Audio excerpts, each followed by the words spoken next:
এখন আমরা এসেছি জানবাজারের রাজবাড়িতে।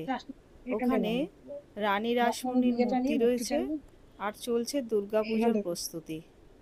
ঠাকুর দালানটাকে সুন্দর করে সাজানো হয়েছে, রং করা হয়েছে।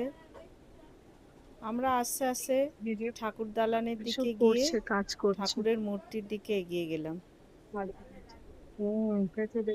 ওখানে দিয়ে যাওয়া যাবে না।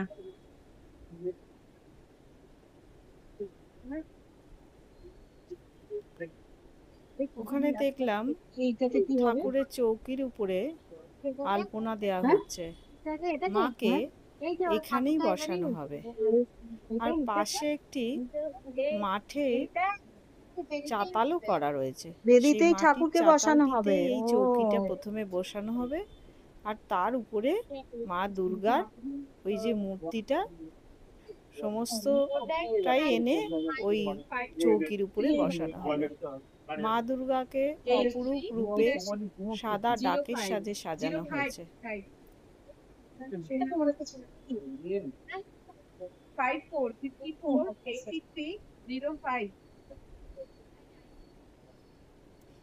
উপরে লাল চাঁদোয়া যেটি ঠাকুরের মাথার উপরে থাকবে সেটিরও কাজ সম্পূর্ণ হয়ে গেছে।